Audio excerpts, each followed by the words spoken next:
கிறிஸ்துவுக்குள் பிரியமானவர்களே, இந்த நாளுக்கான மாலை நேரம்னா அப்போஸ்தலனாகிய பவுல் கொரிந்து சபைக்கு எழுதிய 2ஆம் நிருபம் 7ஆம் அதிகாரம் 16வது வசனம். 2 கொரிந்தியர் 7:16, 2 கொரிந்தியன் 7:16.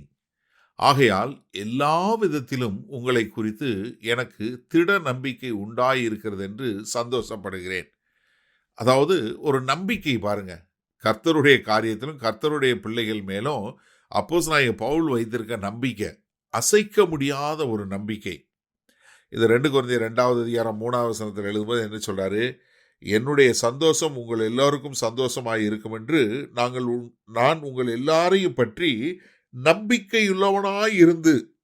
எப்படி? உங்க மேல நம்பிக்கையுள்ளவனாய் இருந்து நான் வரும்போது என்னை படுத்த வேண்டியவர்களால் நான் துக்கமடையாதபடிக்கு இதை எழுதினேன். என்ன உங்க மேல எனக்கு நம்பிக்கை.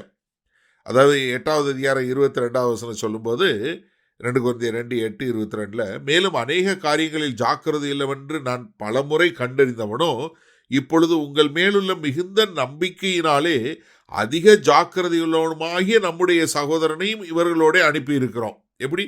உங்க மேல நம்பிக்கை உள்ளவன், நீங்க நம்பிக்கை உள்ளவங்க. அப்போ நான் உங்க மேல நம்பிக்கை வைத்திருக்கிறேன். அப்போ ஒரு ஊழியக்காரனுக்கு அடிப்படை என்ன? நம்பிக்கை. நீங்க உண்மையுள்ளவனா இருக்க வேண்டும் என்கிற ஒரு நம்பிக்கை. தெசலோனிக்கே சபைக்கு எழுதும்போது தெசலோனிக்கே சபையை பார்த்து சொல்றாரு 2 தெசலோனிக்கேயர் 3:4, மேலும் நாங்கள் கட்டளையிடுகிறவர்களை நீங்கள் செய்து வருகிறீர்கள் என்றும் இனிமேலும் செய்வீர்கள் என்றும் உங்களை குறித்து கர்த்தருக்குள் நம்பிக்கையாய் இருக்கிறோம். எங்க நம்பிக்கை என்ன? நீங்க அதை அப்படியே செய்வீங்கன்னு எங்களுக்கு கர்த்தர் பேர்ல மிகுந்த நம்பிக்கை இருக்கிறது. அதனாலதான் நாங்க சொல்றோம். அப்போ ஒரு தன்னுடைய சபையில் உள்ள மக்களை குறித்த ஒரு நம்பிக்கை, அவர்கள் எந்த அளவுக்கு கர்த்தருக்கு உண்மையும் உத்தமமாக இருப்பார்கள் என்று சொல்லக்கூடிய ஒரு நம்பிக்கையை பார்க்கிறோம். அது மாத்திரமல்ல, பிலமோனுக்கு ஒரு கடிதம் எழுதும்போது ஓடி போன ஒரு ஒனேசிமோவை திரும்ப அனுப்புறாரு. யாரு? பிலமோன் தான் முதலாளி. அவற்றிலிருந்து தப்பிச்சு போன ஒரு அடிமையை திரும்ப அனுப்பும்போது, அவருக்கு ஒரு கடிதம் எழுதி அனுப்பும்போது கடைசியா முடிக்கும் போது 21வது வசனம் பாருங்க. நான் சொல்லுகிறதிலும் அதிகமாய் செய்வீர் என்று அறிந்து இதற்கு நீ நிரங்குவீர் என்று நிச்சயித்து உமக்கு எழுதியிருக்கிறேன். என்ன சொல்றாரு? அவன் கணக்கில் அவன் என்னென்ன கொடுக்கணுமோ அதை என் பேரில் எழுதி வச்சுக்கோ, நான் கொடுக்குறேன். அவன் மறந்துடாத, உன்னுடைய ஜீவனே நீ எனக்கு கடன் பட்டிருக்க என்று சொல்லக்கூடிய ஒரு காரியம். என்ன ஒரு ஆனந்தம் பாருங்க! அவ்வளோ ஒரு நிச்சயம். அப்போஸ்தலனாகிய பவுல் தன் ஜனங்களை குறித்தும் தன்னுடைய உடன் ஊழியர்களை குறித்தும் தன்னுடைய சபையை குறித்தும் அவர்கள் மேல் வைத்திருந்த ஒரு நிச்சயம் அவ்வளவு வெளியரங்கமாக விளங்கக்கூடியதாக இருக்கிறத பார்க்கிறோம். காரணம் என்ன? அவர் கர்த்தர் பேரில் வைத்திருந்த மகா பெரிய நம்பிக்கை. அது என்ன? கர்த்தர் செய்வார் என்று சொல்லி. ஏன்னா தன்னை அழைத்து சொல்லும்போது என்ன சொல்றார்? தீமோத்தேயுக்கு எழுதும்போது, என்னை உண்மையுள்ளவன் என்று நம்பி கர்த்தர் இந்த கனமான ஊழியத்தை எனக்கு கொடுத்திருக்கிறார். சரி, இந்த நாளில் இந்த வசனத்தை நம்ம எப்படி எடுத்துக்கொள்வது?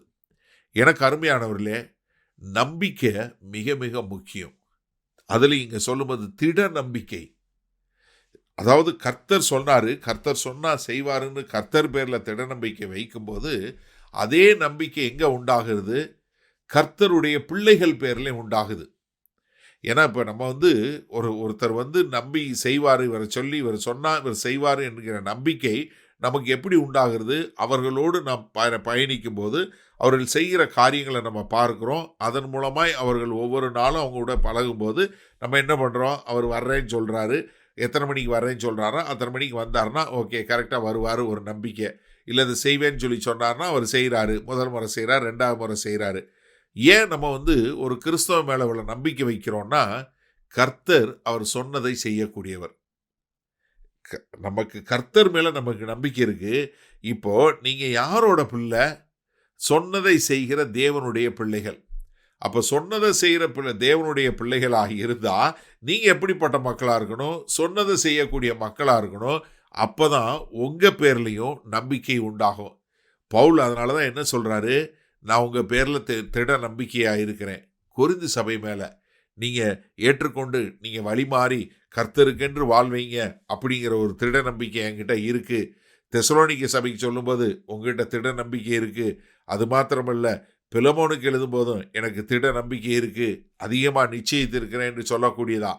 அப்போ எனக்கு அருமையானவர்களே, நம்ம என்ன தெரிஞ்சு கொள்ளணும்? நாம் திட நம்பிக்கை வைக்கக்கூடிய அளவிற்கு ஒரு பாக்கியவான்களாய், ஒரு பாத்திரம் உள்ளவர்களாய் நடந்து கொள்ளணும். உங்கள் சபையில் யாராவது கேட்டால் யார் நம்பிக்கையான மனுஷனை உங்களை காட்டக்கூடிய அளவிற்கு, ஒரு கிறிஸ்தவத்தில் நீங்கள் தான் நம்பிக்கையான மனுஷன் என்று சொல்லக்கூடிய அளவிற்கு நீங்கள் உண்மை உத்தமாய் வாழ உங்களை கர்த்தர்கிட்ட ஒப்பு கொடுப்பீங்களா? வல்லபிதாவே, இந்த செய்தியை கேட்டுக்கொண்டிருக்கிற எனக்கு அருமையான சகோதர சகோதரிகள் ஒவ்வொருவரும் தேவனுக்கு இவர்கள் ஒரு உண்மையுள்ளவர்கள் என்று, இவர்கள் சொன்னதை செய்வார்கள், இவர்கள் ஆம் என்றால் ஆம் என்றும் இல்லை என்றால் இல்லை என்றும் சொன்ன பேச்சை செய்யக்கூடிய தேவனுடைய பிள்ளைகள் என்ற நற்சாட்சி விளங்கும்படியாய் இந்த செய்தியை கேட்கிற ஒவ்வொருவரும் வாழ எங்கள் தேவன் கிருபையும் இரக்கமும் பாராட்ட வேண்டுமாய் இயேசு கிறிஸ்துவின் மூலம் ஜெபிக்கிறோம் ஜீவனுள்ள வல்லபிதாவே, ஆமேன். கர்த்தர் உங்களை ஆசீர்வதிப்பாராக. நாம் நாளை காலை தினசரி தியானத்தில் சந்திப்போம். Good night.